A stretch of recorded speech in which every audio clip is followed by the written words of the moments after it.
ओम शांति। आज 11 अक्टूबर 2025 की बाबा की साकार मुरली है। मुरली के महावाक्य हैं, मीठे बच्चे, तुम्हारा फर्ज है सबको स्थायी सुख और शांति का रास्ता बताना। शांति में रहो और शांति की बख्शिश यानी इनाम दो। प्रश्न है, किस गुह्य राज को समझने के लिए बेहद की बुद्धि चाहिए? उत्तर है, ड्रामा की जो सीन जिस समय चलनी है उस समय ही चलेगी। इसकी एक्यूरेट आयु है, बाप भी अपने एक्यूरेट टाइम पर आते हैं। इसमें 1 सेकंड का भी फर्क नहीं पड़ सकता है। पूरे 5000 वर्ष के बाद बाप आकर प्रवेश करते हैं। यह गुह्य राज समझने के लिए बेहद की बुद्धि चाहिए। गीत है, बदल जाए दुनिया न बदलेंगे हम। ओम शांति।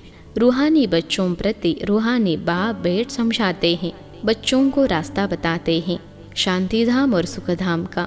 इस समय सब मनुष्य विश्व में शांति चाहते हैं। हर एक इंडिविजुअल भी चाहते हैं और विश्व में भी शांति चाहते हैं। हर एक कहते हैं मन की शांति चाहिए। अब वह भी कहाँ से मिल सकती है? शांति का सागर तो बाप ही है, जिससे वर्षा मिल सकता है। इंडिविजुअल भी मिलता है, होलसेल भी मिलता है, यानी सबको मिलता है। जो बच्चे पढ़ते हैं समझ सकते हैं हम शांति का वर्षा लेने अपना भी पुरुषार्थ करते हैं, औरों को रास्ता बताते हैं। विश्व में शांति तो होनी ही है, चाहे कोई वर्षा लेने आए या न आए। बच्चों का फर्ज है सब बच्चों को शांति देना है। यह समझ नहीं सकते 2-4 को वर्षा मिलने से क्या होगा। कोई को रास्ता बताया जाता है, परंतु निश्चय न होने कारण दूसरों को आप समान बना नहीं सकते। जो निश्चय बुद्धि है वह समझते हैं बाबा से हमको वर मिल रहा है। वरदान देते हैं ना, आयुष्मान भव, धनवान भव भी कहते हैं। सिर्फ कहने से तो आशीर्वाद नहीं मिल सकती। आशीर्वाद मांगते हैं तो उनको समझाया जाता है, तुमको शांति चाहिए तो ऐसे पुरुषार्थ करो, मेहनत से सब कुछ मिलेगा। भक्ति मार्ग में कितनी आशीर्वाद लेते हैं। माँ बाप, टीचर, गुरु आदि सबसे मांगते हैं हम सुखी और शांत रहे, परंतु रह नहीं सकते क्योंकि इतने ढेर मनुष्य हैं। उनको सुख शांति मिल कैसे सकती? गाते भी है शांति देवा, बुद्धि में आता है, हे परमपिता परमात्मा हमको शांति की बख्शिश करो। वास्तव में बख्शिश उसको कहा जाता है जो चीज उठा कर देवे। कहेंगे यह तुमको बख्शिश है, इनाम है। बाप कहते हैं बख्शिश कोई कितनी भी करते हैं, धन की, मकान की, कपड़े आदि की करते हैं, वह हुआ दान पुण्य अल्पकाल के लिए। मनुष्य मनुष्य को देते हैं, साहूकार गरीब को अथवा साहूकार साहूकार को देते आए हैं, परंतु यह तो है शांति और सुख स्थायी। यहाँ तो कोई एक जन्म के लिए भी सुख शांति नहीं दे सकते, क्योंकि उनके पास है ही नहीं। देने वाला एक ही बाप है।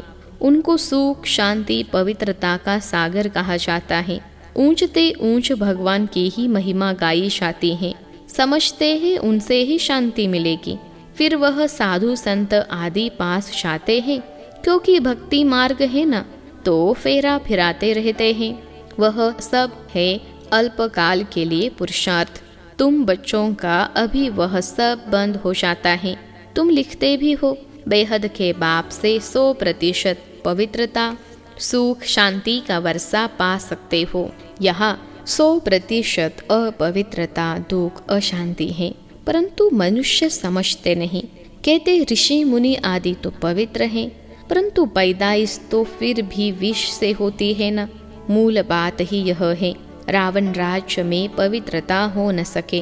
पवित्रता सुख आदि सबका सागर एक ही बाप है। तुम जानते हो हमको शुबाबा से 21 जन्म अर्थात आधा कल्प 2500 वर्ष के लिए वर्षा मिलता है। यह तो गारंटी है। आधा कल्प सुख धाम, आधा कल्प है दुख धाम। सृष्टि के 2 भाग हैं, एक नई एक पुरानी, परंतु नई कब पुरानी कब होती है यह भी जानते नहीं। झाड़ की आयु इतनी एक्यूरेट बता न सके। अभी बाप द्वारा तुम इस झाड़ को जानते हो। यह 5000 वर्ष का पुराना झाड़ है। इनकी एक्यूरेट आयु का तुमको पता है, और जो झाड़ होते हैं उनकी आयु का किसको पता नहीं होता है। अंदाज बता देते हैं। तूफान आया, झाड़ गिरा, आयु पूरी हो गई। मनुष्यों का भी अचानक मौत होता रहता है। इस बेहद के झाड़ की आयु पूरे 5000 वर्ष है। इसमें एक दिन न कम न जास्ती हो सकता है। यह बना बनाया झाड़ है, इसमें फर्क नहीं पड़ सकता। ड्रामा में जो सीन जिस समय चलनी है उस समय ही चलेगी, हूबहू रिपीट होना है। आयु भी एक्यूरेट है। बाप को भी नई दुनिया स्थापन करने आना है, एक्यूरेट टाइम पर आते हैं। 1 सेकेंड का भी उसमें फर्क नहीं पड़ सकता। यह भी अब तुम्हारी बेहद की बुद्धि हुई, तुम ही समझ सकते हो। पूरे 5000 वर्ष बाद बाप आकर प्रवेश करते हैं, इसलिए शिवरात्रि कहते हैं। कृष्ण के लिए जन्माष्टमी कहते हैं, शिव की जन्माष्टमी नहीं कहते, शिव की रात्रि कहते हैं। क्योंकि अगर जन्म हो तो फिर मौत भी हो। मनुष्यों का जन्मदिन कहेंगे, शिव के लिए हमेशा शिवरात्रि कहते हैं। दुनिया में इन बातों का कुछ भी पता नहीं। तुम समझते हो शिवरात्रि क्यों कहते हैं, जन्माष्टमी क्यों नहीं कहते। उनका जन्म दिव्य अलौकिक है, जो और कोई का हो नहीं सकता। यह कोई जानते नहीं। शिव बाबा कब कैसे आते हैं, शिवरात्रि का अर्थ क्या है, तुम ही जानते हो। यह है बेहद की रात। भक्ति की रात पूरी हो दिन होता है। ब्रह्मा की रात और दिन तो फिर ब्राह्मणों का भी हुआ। एक ब्रह्मा का खेल थोड़े ही चलता है। अब तुम जानते हो, अब दिन शुरू होना है। पढ़ते पढ़ते शायद अपने घर पहुँचेंगे, फिर दिन में आएंगे। आधा कल्प दिन और आधा कल्प रात गाई जाती है, परंतु किसकी भी बुद्धि में नहीं आता। वो लोग तो कहेंगे कि कलयुग की आयु 40,000 वर्ष बाकी है, सतयुग की आयु लाखों वर्ष है। फिर आधा आधा का हिसाब ठहरता नहीं। कल्प की आयु को कोई भी जानते नहीं। तुम सारे विश्व के आदि मध्य अंतों को जानते हो। यह 5000 वर्ष के बाद सृष्टि चक्र लगाती रहती है। विश्व तो है ही, उनमें पाड़ बजाते बजाते मनुष्य ही तंग हो जाते हैं। यह क्या आवागमन है। अगर 84 लाख जन्मों का आवागमन होता तो पता नहीं क्या होता। न जानने के कारण कल्प की आयु भी बढ़ा दी है। अभी तुम बच्चे बाप से सम्मुख पढ़ रहे हो, अंदर में भासना आती हैं। हम प्रैक्टिकल में बैठे हैं। पुरुषोत्तम संगम युग को भी जरूर आना है। कब आता है, कैसे आता है, यह कोई भी नहीं जानते। तुम बच्चे जानते हो तो कितना गदगद होना चाहिए। तुम ही कल्प कल्प बाप से वर्षा लेते हो, अर्थात माया पर जीत पाते हो, फिर हारते हो। यह है बेहद की हार और जीत। उन राजाओं की तो बहुत ही हार जीत होती रहती है। अनेक लड़ाइयाँ लगती रहती हैं। छोटी सी लड़ाई लगती है तो कह देते अब हमने जीता। क्या जीता? थोड़े से टुकड़े को जीता। बड़ी लड़ाई में हारते हैं तो फिर झंडा गिरा देते हैं। पहले पहले तो एक राजा होता है, फिर और वृद्धि होते जाते हैं।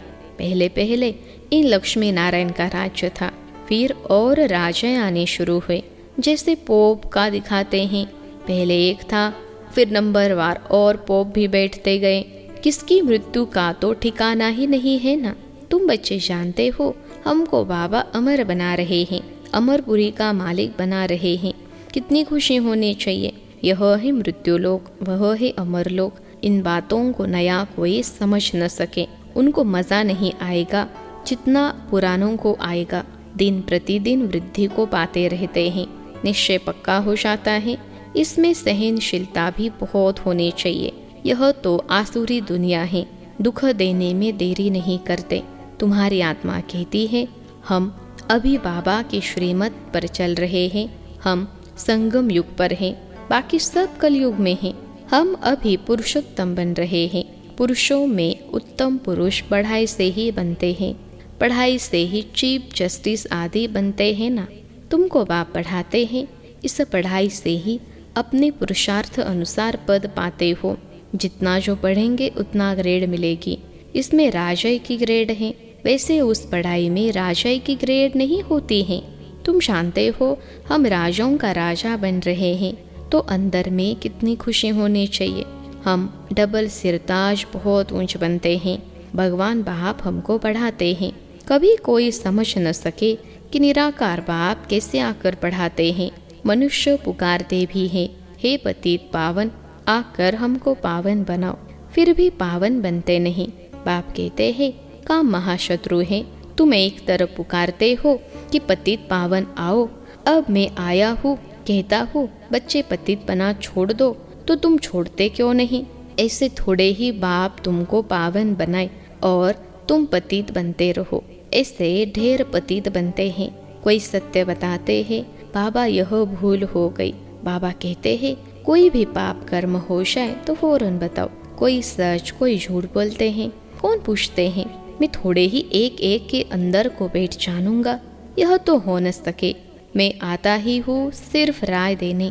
पावन नहीं बनेंगे तो तुम्हारा ही नुकसान है।